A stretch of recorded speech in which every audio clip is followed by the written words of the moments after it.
He was a top civil engineer, wealthy, respected, logical, until one abandoned masjid changed everything. He came to restore bricks, but what he found restored his soul. Visions of the Prophet, peace be upon him, whispers in the night, a minaret that stood upright, a name written on his chest in flame, Muhammad Rasulullah. And then he died and came back. To tell you this is not just a story, it's a warning, a miracle, a love letter, and you need to hear every second of it. Watch till the end. If your heart doesn't tremble for the Prophet, peace be upon him, by the final minute, you never knew love at all. 11 seconds dead. What this engineer saw will break you. In the heart of Istanbul, where history and modernity clashed like sea against stone, there lived a young civil engineer named Faheem Al-Mansoor. With degrees from prestigious universities and projects hailed as architectural marvels, Faheem was the embodiment of success. Yet within him churned an abyss, silent and unseen, a yearning deeper than foundations he designed, a longing that no concrete structure could fill. Faheem had grown up in a moderately religious household. He prayed, fasted, and paid zakat, but his soul was dry, his eyes void of tears. His love for the Prophet Muhammad SAW was academic, reverent, but distant, until the day that changed his life forever. It began on a late autumn evening, as golden leaves danced upon the breeze. Faheem had been assigned to a rural restoration project in Haran, near the Syrian border. The old mosque of Abu Darda was to be reinforced after decades of erosion and neglect. Legend claimed it was a resting place for many pious men and hidden saints. Faheem dismissed such things. He was a man of science. When he arrived, the air felt thick, not with pollution, but with something unexplainable, like history breathing around him. The masjid was half-crumbled, its minaret leaning like a supplicant in sajda. Villagers told him of whispers at night, of footsteps on stone when none walked. Faheem smirked. Old structures echo. Nothing more. That night, in his tent by the site, Faheem dreamt. He stood in a barren desert. The sun blazed white, yet his skin was cool. A man, robed in white, radiant with gentleness, approached him. Faheem couldn't see his face clearly, but his heart felt like it would burst from love and awe. The man placed a hand on his chest and whispered, "Rebuild not with hands alone, but with your heart." He woke trembling, drenched in sweat. The adhan for far was just beginning. Faheem, shaken yet composed, prayed with a depth he hadn't known. Tears flowed uninvited. His crew arrived hours later, confused to see him on his knees, staring at the crumbling wall as though it were sacred. As days passed, the dreams returned, each more vivid. He walked beside the Prophet SAW, listening to him speak, watching him weep for his ummah.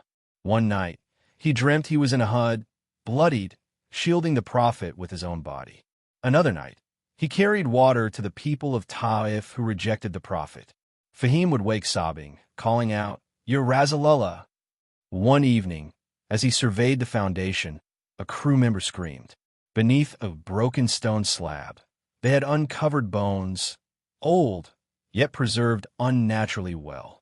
Wrapped around the ribcage was a fragment of cloth with strange, faded ink. Faheem lifted it with reverence. Though the letters were barely legible, a few words stood out. Habibullah, Rahmatan lil Alameen, never let this masjid forget. Faheem ordered silence and requested scholars to examine it.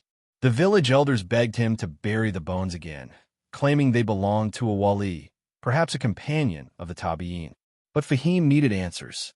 The scholars arrived within days and confirmed that the writing style and cloth matched the Umayyad era. That night, Faheem's dreams turned darker. He stood inside the masjid, now restored. But it bled. Walls wept, the mimbar split, and from beneath the carpet, hands reached out, screaming, "You must love him more." Faheem screamed himself awake. His skin had markings, as if burnt, lines forming calligraphy, Muhammad Rasulullah.